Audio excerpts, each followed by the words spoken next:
everybody, my name is AFHGaming, but before we get anywhere near the video, please make sure to go and check out the Everlasting Summer fan page community to keep updated with the game and all the awesome features coming soon. Lots and lots of amazing pictures and posts, and yeah, basically the site is where all Everlasting Summer fans unite. If you have any questions, make sure to ask this young fella right here. He's so cute and sexy, but I'm not gay, of course. I'm not gay. And let's not forget to mention the beautifulest girl in the camp is Slavia, of course. Am I right or wrong? I'm sure I'm right. If I zoom in very closely, you can see both of her boobies collapse as she skips through the moonlight. And let's not forget to mention the maddest girl in the game, Elisa, who could be even part of the Illuminati, and her big boobies!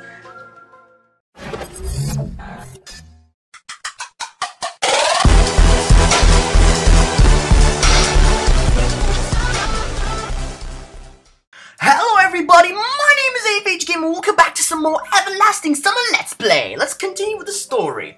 I don't care about how to get out either.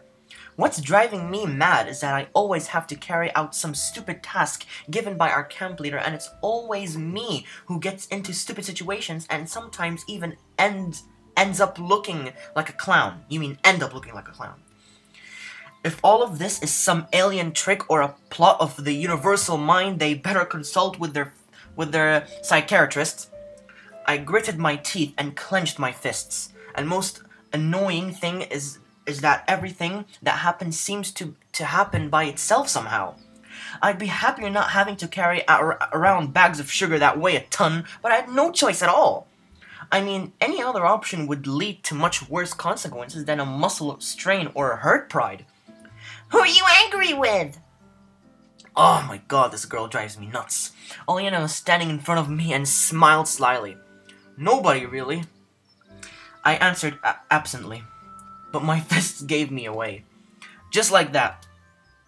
Okay, it's up to you. You better tell me, why did you run around the camp the whole day with some kind of bags? I had to. I replied reluctantly. I guess it was food. Maybe it was. Olyena was about to say something, but at that moment the bell rang calling the pioneers for dinner. I sighed in relief and quickly headed to the canteen, leaving Olyena behind. Semyon, thank you very much. For what? The camp leader gave me a friendly smile. For the cake, of course. Ah, sure. It was at that exact moment that I understood the true meaning of the saying, keep your thanks to feed your cat. You didn't tell anybody. This ought to be a surprise. Yeah. That's my boy. And now off you go to dinner. Olga Dmitrievna waved her hand, pointing to the canteen. I stepped through the doorway slowly and started to look for a free place. It turned out that there were plenty today, so I got the chance to eat all alone. There was fish with mashed potatoes for dinner. What misfortune once again. I'll be left half hungry. And didn't we have fish for lunch? Is it a fish-only day today? Having pushed my plate with the fried sea dweller away, I laid my head on my hands and closed my eyes. But soon somebody came up to the table. Hey, are you alright? I'm fine, I replied without changing my position. Just tired? Yeah, a little. That's bad. Slavia said it seriously. Of course. You remember that we were going for the hike after the dinner, don't you? Have you prepared everything?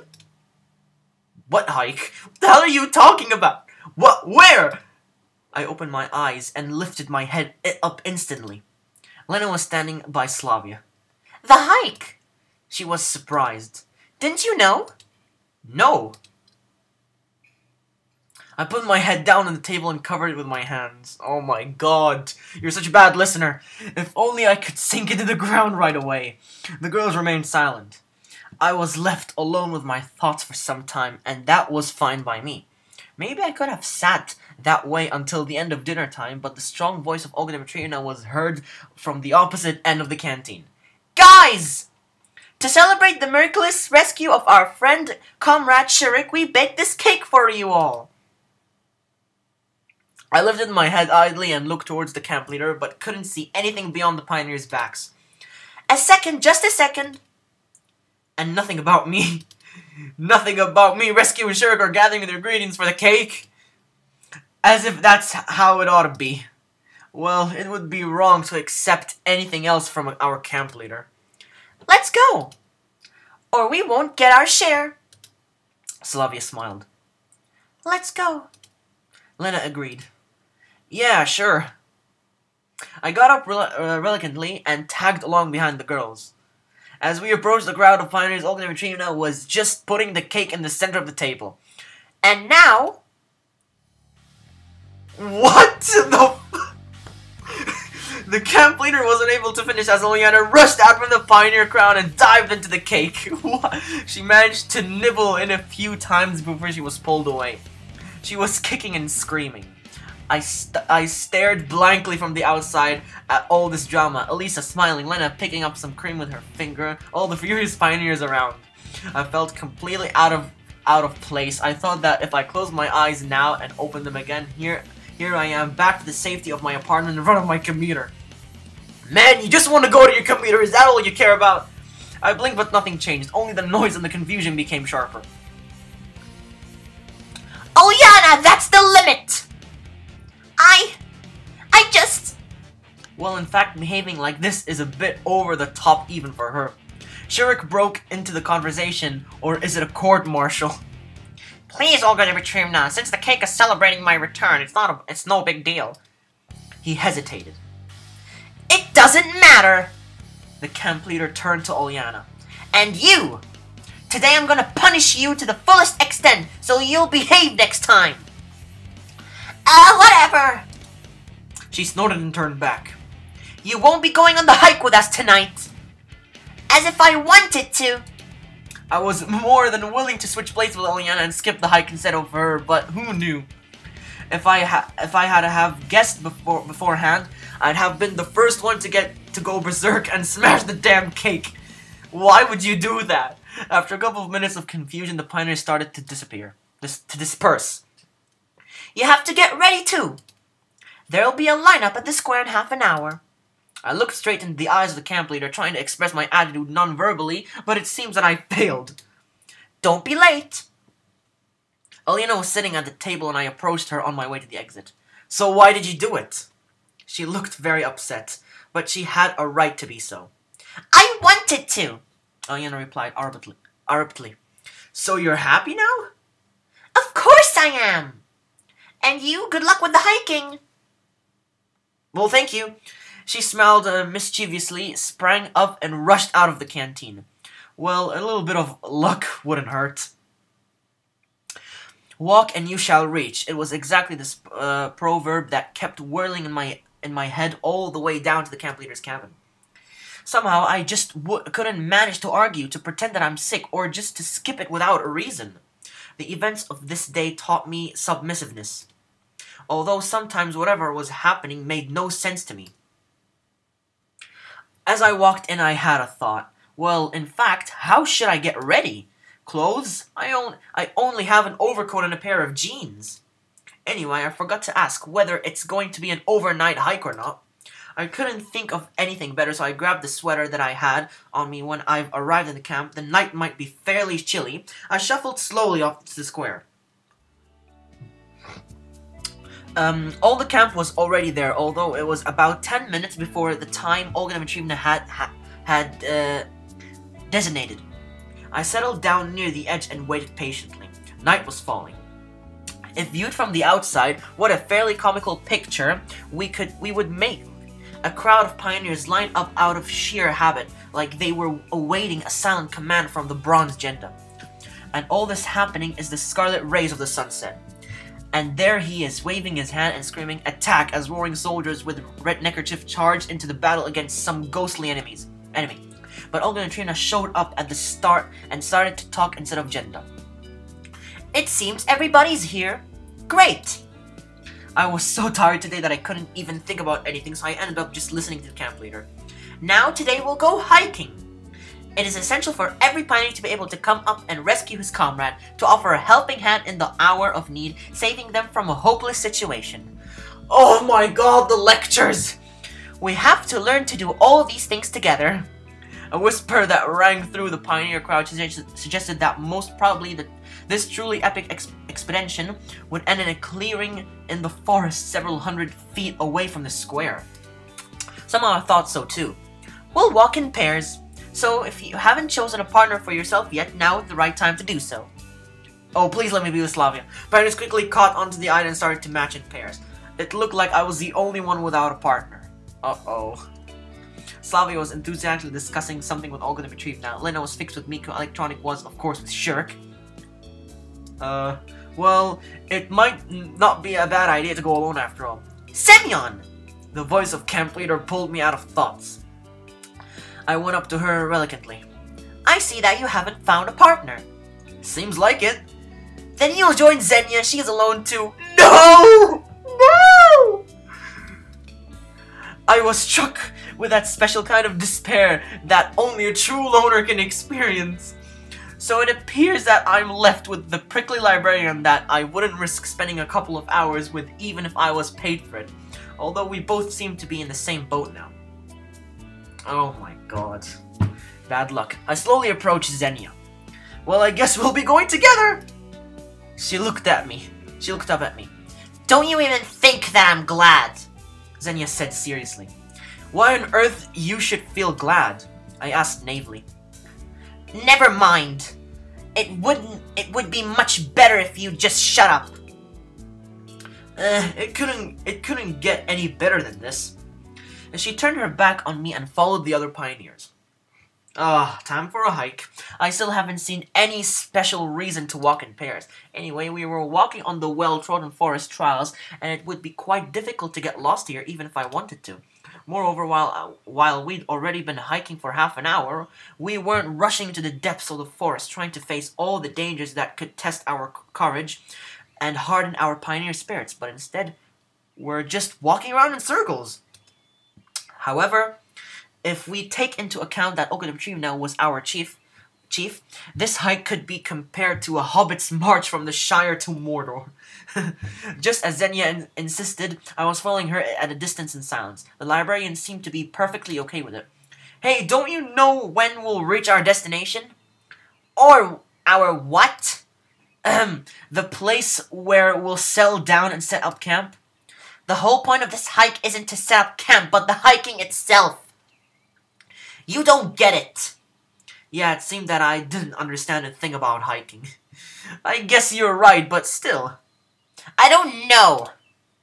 She replied sharply and quickened her pace. Bye. I caught up with her and asked, Listen, why are you always so... I was about to say mean, but stopped short.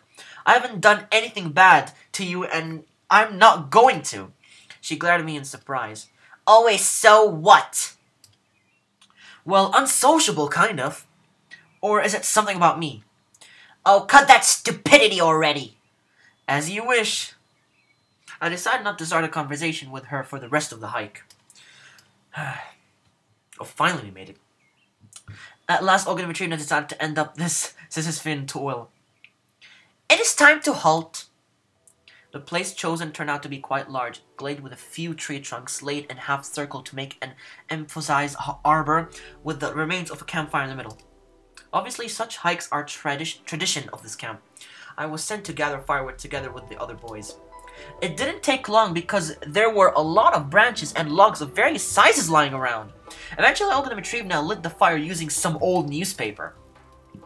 I was eager to know what was written there, but couldn't discern anything other than Soviet symbols.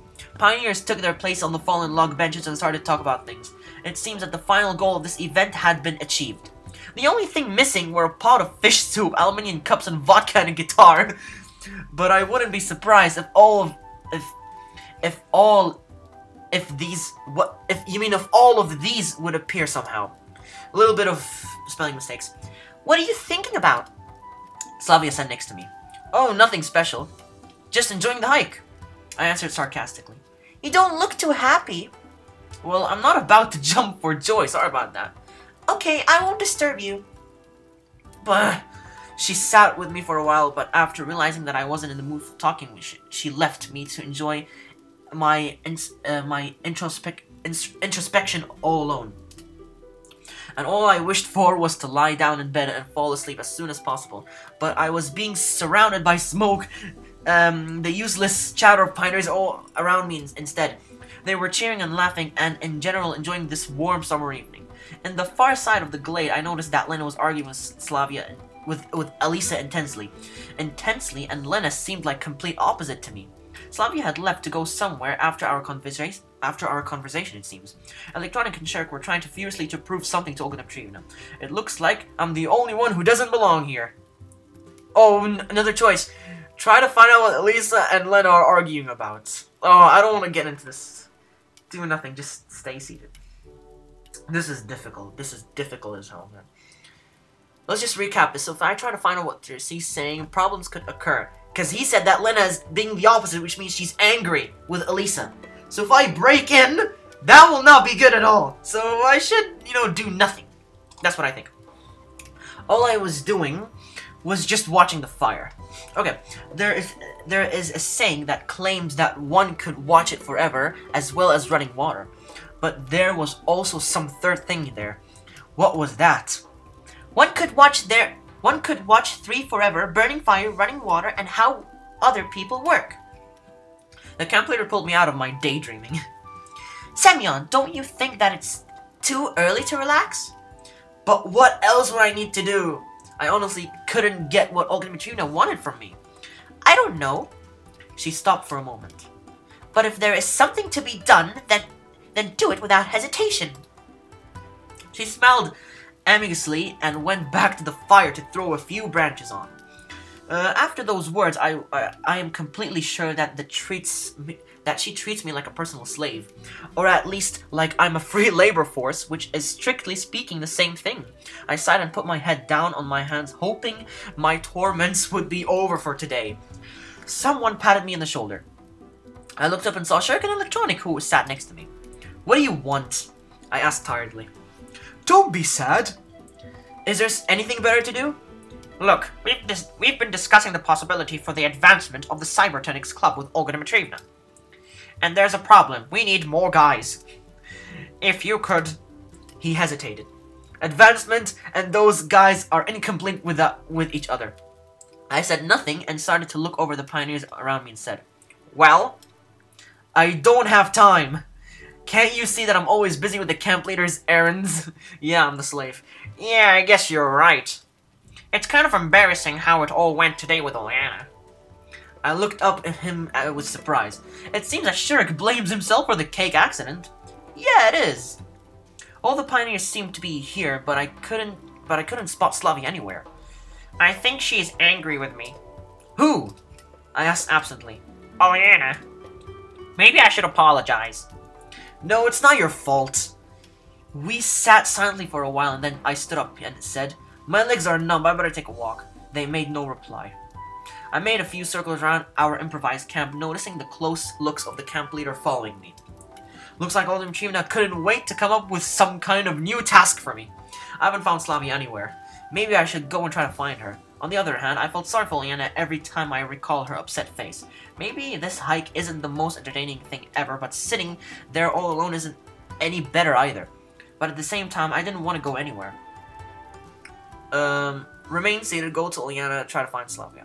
Well, the choice is actually kind of obvious. It's trying to find Slavia, of course. It's what I'm trying to do. Trying to get Slavia. So yeah, try to find Slavia. I'm really interested in where Slavia was gone. Though I also wanted to leave this place as fast as possible, and if not to finally lie down to sleep, then at the very least to spend some time alone, away from all these pioneers at Olga Dmitrievna who just couldn't wait to occupy me with something again. I picked a good moment and fled into the forest. I wonder where she is. Night had fallen into the camp. An absolutely normal and unremarkable night. One of those nights where the dark sky stars or crescent moon don't trigger any special emotions, when the crickets chirping and the singing of the night birds seem more like an everyday routine than nocturnal chores.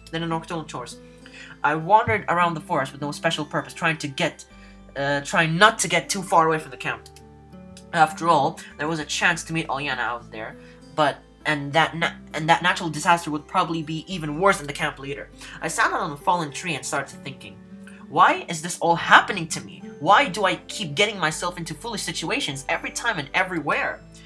Even having suddenly appeared in the weird pioneer camp in the middle of nowhere, I don't get to become a subject in an experiment, a victim of sick cosmic mind, or a participant in an intergalactic war on the side of a group of suicide-prone pacifists, like a regular hero of science fiction. No, I get to hide in a night forest from a raving camp leader and her workhorse pioneers. The stars in the sky were shining brightly. Perhaps they give their light not only to me and this camp, but also shine on the city where I was born and where my old home is. It was as if a pain settled in my chest. Sorry for making that mistake. Whoa, what was that? What was that, his house? I envisaged my old flat clearly, and detestable burning started making its way from my stomach to my throat. No, it was not wistfulness, more like a sad reminiscing.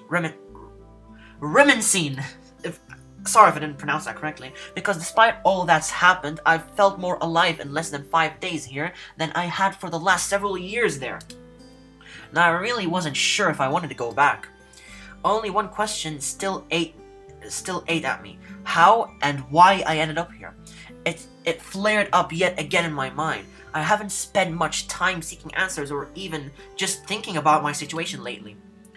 My thoughts were occupied with everyday routine affairs, and now in order to break away and be able to wish to stay here for good, I need to understand the nature of this place. It's just that even a nightingale in a gold cage had a right to know how and by whose will he get in there. And after that, to make the choice whether to stay or not. Probably I would have been lost in my existential thoughts for a long time, but I heard voices approaching all the Trivna and the pioneers. Looks like they're proceeding with their hike. I headed to the camp at a fast pace. I have no desire to go back to the camp leader's cabin, because I will surely be scolded and just waiting for it's much worse. Soon enough I arrived at the beach, and I wasn't alone here. A pioneer uniform was lying on the sand. A girl's one. Whoa, is that Slavia? But no one seemed to be swimming in the water. I almost thought it was some new devilry when suddenly a voice came from behind. Skipping out on the hike? I thought you were still in the woods. Why, can I ask you this question? Why are you swimming at night? I turned around and saw Slavia in a bikini. Sorry, I guess I interrupted you. That's okay, I'm almost done. Why did you decide to have a swim during the night? Oh, well, is it prohibited? She smiled. Well, no. It's just, we're all gonna dream to mind you leaving early. But you did the same. Slavia gave me a quick glance. Yeah, I did. I sat down on the sand and stared at the river. You didn't like the hike, did you? No, it's not that. I just wanted to be alone for some time. And I've interrupted you. No, not really. That's not like you at all. What are you talking about? Well, to leave like that. Well, I'm not a robot that can only act according to a predefined program. She laughed. Yeah, that's right. I was still puzzled, and my fatigue was also becoming stronger and stronger. My mind was absolutely blank. To be precise, it was so heavy and full so that not even a single idea would have the chance to dwell there. If I would compare my brain at its prime to a bored highway full of speeding throughout, overtaking each other and causing gigantic chaotic crashes, then now it's nothing but a forgotten tiny path in a distant desolate forest, which is only used in times of absolute necessity. So I said the first thing that came across my mind. Don't you think it's all pretty strange here? Strange? Everything that happens here. It's the ideal model of a pioneer camp. Of course, it's not like I know a lot about them, but it looks exactly like I imagined it. What are you talking about? Slavia glanced at me, perplexed. Oh my god, perplexity. Did you ever feel that you're not where you belong? I don't know. More precisely, not where you are meant to be at all. As if thousands of kilometers away from home or even another galaxy. I don't understand you. We're similar in this. I lay down on my back and looked up at the stars. And what would you think if I told you that I'm not an alien from the future? Are you? I asked Slavia in dead earnest. Well, let's assume I am. How should I return into my time? Do you really want to? Yeah, all the conversation with her that have to do with my situation, even the slightest hints of it, always end up in the same place. It's like she's offering me a chance to stay, almost insisting on it. Well, let's say that I'm not sure. There, as we could call it, everything is like home to me, or rather more familiar. Practically everything is known to me and I'm prepared for any situation. And here it's the other way around. Literally every little thing comes as a surprise and everything's different. Is it really that bad? I wouldn't call it bad. Unfamiliar, unclear. Sometimes it can be hard to change something, especially for people with my personality. But what do you really want? To start with, I can't answer that question until I find out exactly where here is. Then go and find out. If only it was that easy. But what's so difficult about it? Everything's difficult. I don't even know where to start. And I'm constantly being distracted. You are talking about it so seriously, it's almost like it's all real. She laughed. Who knows? A pretty long silence followed. Suddenly Slavia sneezed. Bless you. Thanks. It wasn't a good idea to swim at night. You could get ill. Hurry to your cabin. Let's go out here.